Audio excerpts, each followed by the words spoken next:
Hi guys, welcome to Kenganda News. My name is Janita Maya and I'm going to be your host for today. Let's take a look at the headlines. Iowa woman who struck black boy Latina teen with her car in the same day ruled incompetent to stand trial. US investors inject 1.1 trillion shillings in Uganda's health and real estate. Lady trying to be perfect girlfriend discovers boyfriend has been cheating.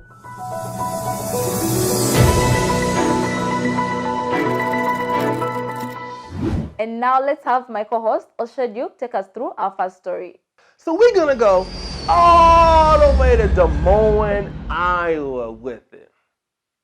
Not too many black people out there, but shout out to Des Moines, Iowa. My granddaddy used to live out there like 80 years ago. But we're gonna focus on the suburb called Clive. C-L-I-V-E. I never heard of it before, but who cares? We are dealing with a lady by the name of Nicole Pugh. Bring the picture up, please. Stop the show. Look at her. No.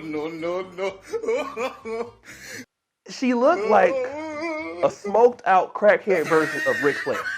Like if you put them both to the side by side. What's going on with this big pimple right here on her face? I don't know. She looks crazy. Just look at her. Look like she ain't took a bath in weeks. But I would have locked her up because of what she looked like. But let's go back to the thing. This lady, Nicole Pugh, did something in Iowa that was so terrible. Now, she ran over a young black boy, 12 years old, and then ran over a 14-year-old young girl in the same day with the automobile. Okay? Now, let me get my stuff together here. I'm going to do Jeopardy music, but I'm not going to do it. Jeopardy music! Natalie Miranda. Let's come back. 14-year-old walking home from school. Nicole Pugh runs him over. Young black boy runs him over. Now, this is a hate crime. When the police arrested her, you know what they said? Mentally, she's incompetent and cannot stand trial. What? Meaning she's going to get away with this. Now, let's talk about this before this even happened. She has a history of going around the city, terrorizing non-black people, or non-white people rather, going into grocery stores, calling people's names, insults, and hurling all those things. My question for the people of Clive, Iowa, when all of this was happening, why didn't y'all get her off the streets then? Huh?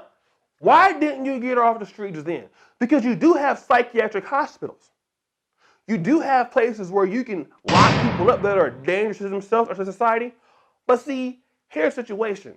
If she was doing that to white people, you wouldn't have no problem. So obviously she ain't that crazy. She's going around doing it to blacks and Latinos. But let's flip the script. I hate to do this, but see, this white lady, if she was black and she did this, you would throw the book at her. Then you wonder why you have people that call racism in the United States. And you guys know me, I ain't the really big person to be talking about white supremacy and this and that. It's not really my thing. But we got to call out what is true. And the situation is this. If this was a black person that did this, y'all would be mad. Y'all want her underneath the jail. And y'all are only giving her a pass in Iowa because she is Caucasian. Bottom line, you do not go and run over two non-black people in the same day, especially minors, and then say you're not fit to, you know what you were doing. That's premeditated.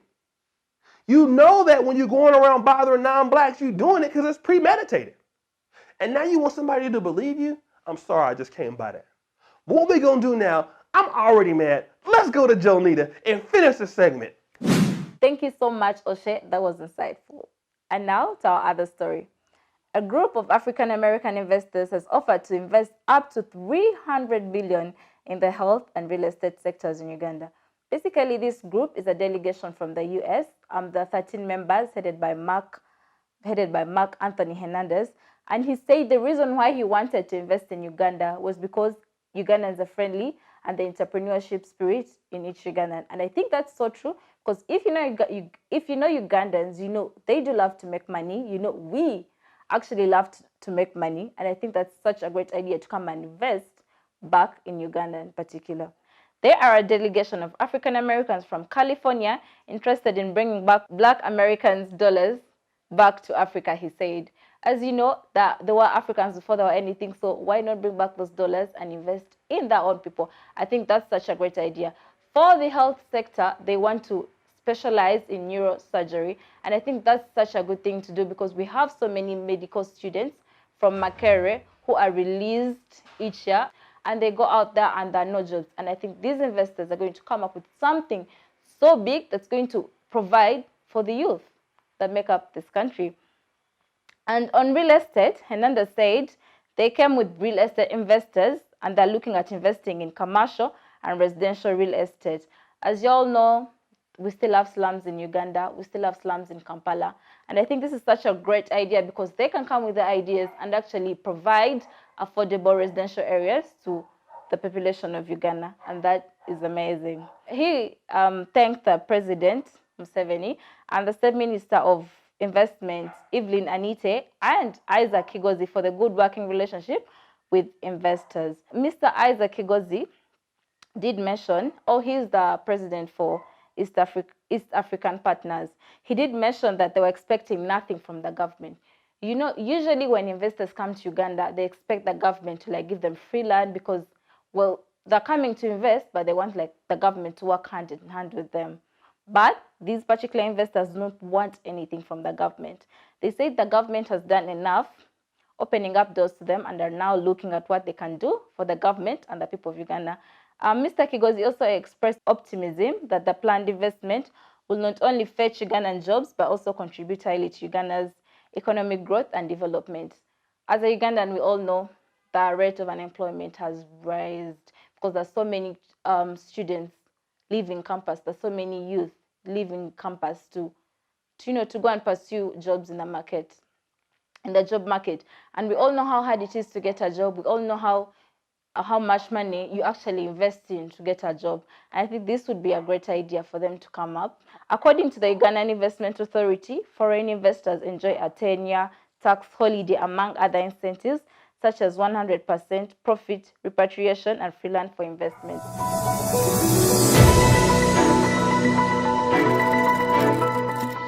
Lady trying to be perfect girlfriend discovers boyfriend has been cheating. First of all, can we put the clown emoji right here? So there's a story that's going around Twitter by La Jeffa at Buji Blackie on Twitter. She recounted the experience with a cheating boyfriend. Apparently, she once visited her boyfriend, found his place in a mess. And as you know, girls, we are such clean freaks. So every time you go visit your boo, you're like, oh, let me clean up. You know, you try to be a wife material, you get? So she reached the boyfriend's place and she's trying to clean around. Clean here, cook for him. She even went out. She went as far as going outside to get him a Coca-Cola with a name on it. Remember those times when Coca-Cola had the names on the bottles? That's what she was doing, only to discover he has been cheating the whole time. My girls out there, my Kenganda ladies out there, they say you shouldn't do wife things for a man who's just a boyfriend. So she didn't have to go through all this to try to impress him. And she did all this only to find out he has been cheating. Like, if a man is going to cheat, he will cheat. You will scrub the ceiling, scrub the gates, mop the ocean, and he will still cheat if he wants to cheat. So whether you clean, whether you cook jollof that's made out of snails, whether you do monkey things, whatever you're doing, if he's going to cheat, he will cheat. So there's no need to go above and beyond to try and impress him. It's not worth it, because at the end of the day, you're going to find out he's cheating. And who's the clown? It's you. And it will end in tears, premium tears. So just let it go. That's it for the day. Thank you guys for watching. Thank you, Oshe, for the news clip.